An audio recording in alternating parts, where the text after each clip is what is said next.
Estamos no Conecta, Processo Penal em Debate, podcast que trata de temas atuais de direito processual penal. Este é o episódio 61. Sou Nereu Giacomoli, advogado e professor da PUC do Rio Grande do Sul. Comigo, o também advogado e professor da PUC do Rio Grande do Sul, Marcos Eberhardt. Neste episódio número 61, que está intitulado Investigação Criminal e Inteligência de Fontes Abertas, temos a grande satisfação de termos entre nós 3 pesquisadores desta temática da investigação criminal, inteligência artificial, fontes abertas e utilização destes dados na investigação criminal. Temos conosco os professores, advogados e doutorandos Luiz Eduardo Cani e Rodrigo Camargo. E também o graduando em Direito da PUC do Rio Grande do Sul, João Alcântara Nunes, que acabou de defender o seu trabalho de conclusão, Diagnóstico da Inteligência de Fontes Abertas para fins de persecução penal no contexto das sociedades de controle, granjeando a nota 10 e com indicação para publicação de seu trabalho.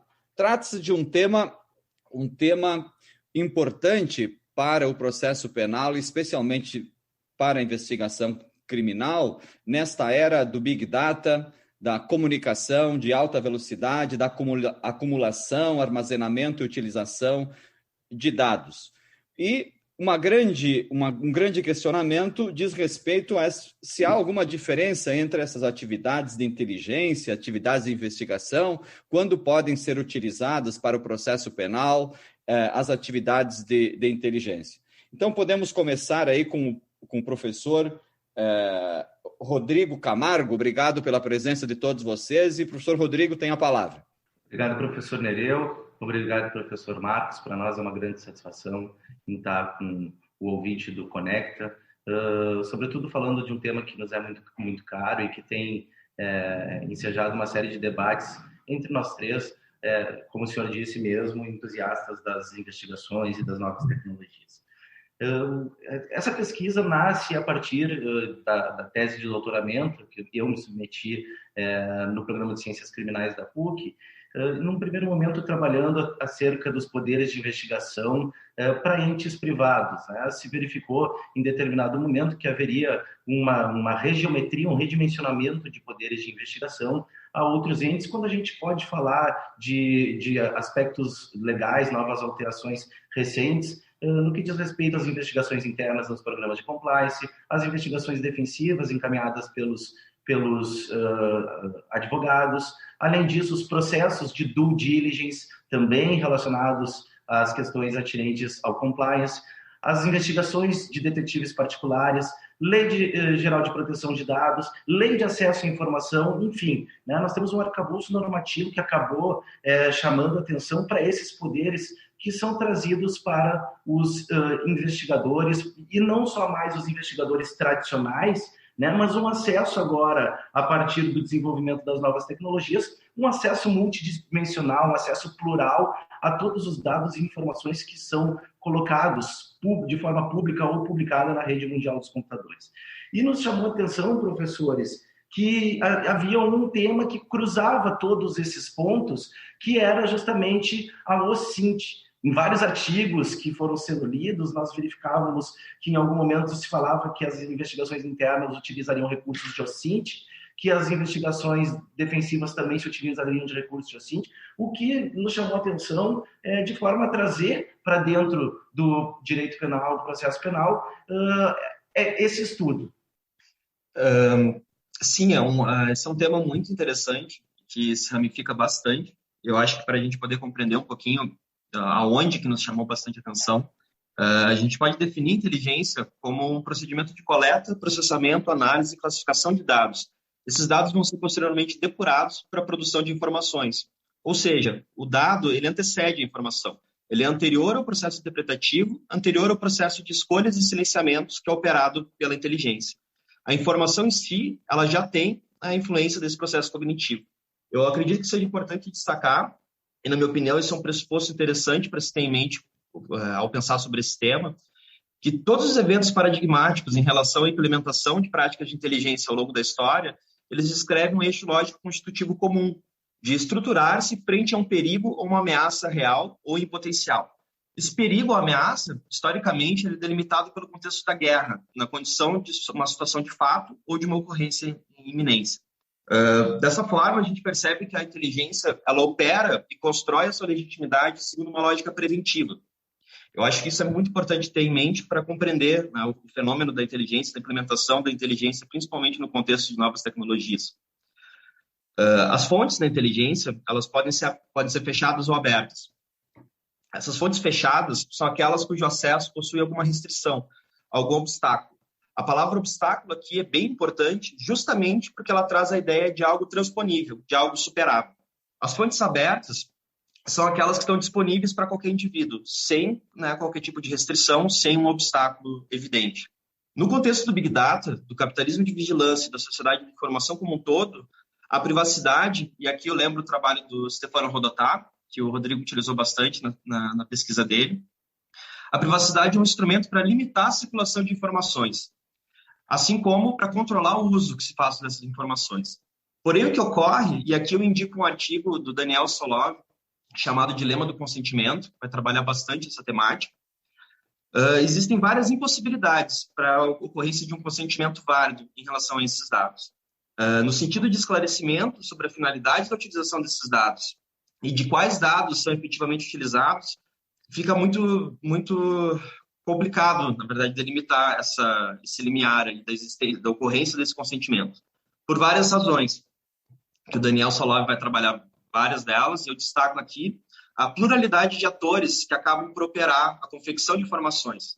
Ou seja, é muito difícil a gente mensurar e mapear o percurso que nossos dados percorrem, principalmente num contexto de web e de internet.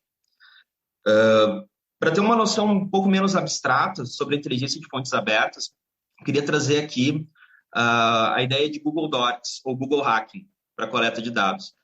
É uma metodologia que já é bastante utilizada pelo pessoal de segurança de informação, principalmente para diagnosticar falhas em sites, porém, ela tem uma utilização para OSINT, né, para Open Source Intelligence, bem interessante.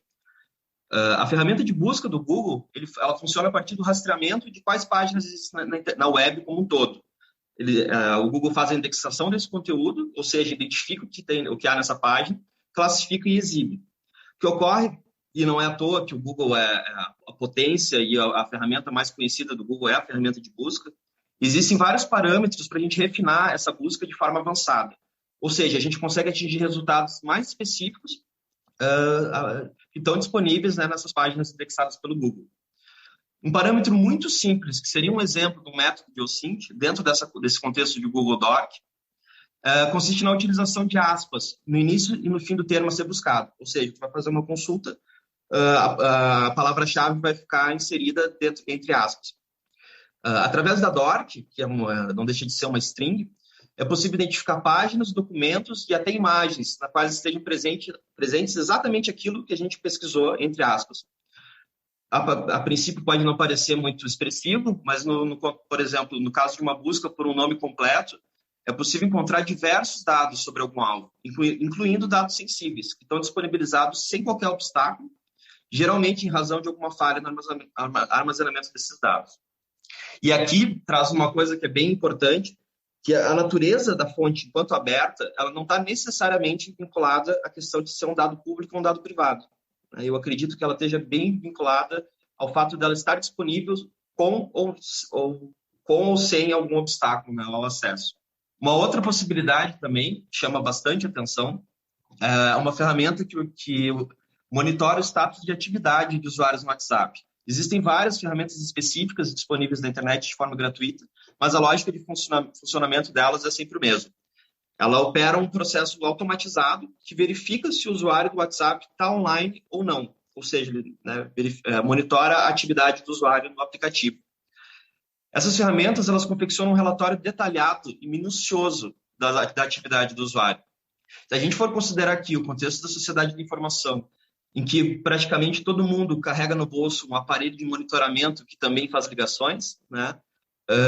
principalmente no Brasil, no contexto ali do WhatsApp, né, em que a adesão a esse aplicativo é massiva.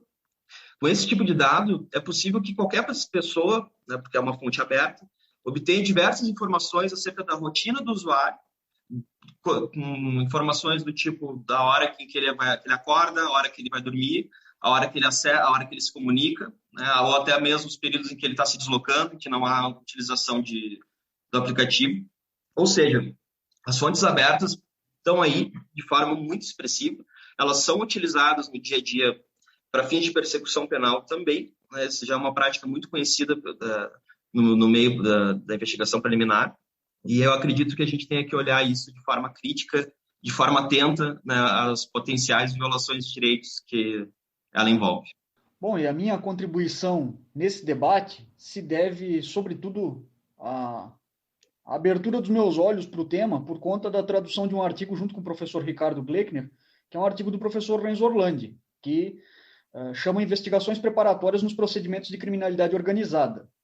Nesse texto, o professor Renzo nos chama a atenção para um estelionato legalizado na Itália, que consiste no acoplamento de uma etapa anterior à investigação criminal, que chama investigação preparatória, que não é uma investigação criminal, mas sim uma atividade de inteligência oficial que visa a obter a notícia de fato para a instauração do procedimento de investigação. Então, existe uma burla à pena de inutilizabilidade, prevista no Código de Processo Penal italiano para excesso de prazo na investigação, criando uma etapa de inteligência, que vai fazer, às vezes, daquilo que é chamado nos Estados Unidos de Fishing Expedition, que o Alexandre Moraes da Rosa trabalha no livro com o Felipe Benoni e com a Viviane Ghisoni. Tá? E esse tema me causava estranheza do ponto de vista das provas digitais, porque no primeiro momento me parecia que a grande questão estava no incidente de produção antecipada de prova, e com a leitura e a identificação do artigo do professor Renzo Orlandi, eu percebi que o buraco é muito mais embaixo e que está sendo muito pouco discutido no Brasil, e aí vem finalmente um artigo de peso do João, que vai se somar também à tese de muito peso do Rodrigo, para pensarmos essa articulação entre inteligência e investigação, que não parece muito bem trabalhada ainda no Brasil, em que pese já existia uma tradição de muitos anos com estudos na área de investigação. Tá bom? Então, é isso. Maravilha. Obrigado, professor Rodrigo Camargo, professor Luiz Cani, obrigado, João Alcântara Nunes. Nós estamos no episódio número 61 do Conecta Podcast, trabalhando o tema de investigação e inteligência de fontes abertas, pela primeira vez, com 3 colegas conversando conosco, 3 pesquisadores conversando conosco, sobre um mesmo tema em 3 diferentes aspectos, pelo menos. Este é o Conecta Podcast, com Nereu Giacomoli e Marcos Eberhardt, que está no ar, episódio que está no ar hoje, no dia 14 de julho, às 18 horas, com o apoio da editora E+.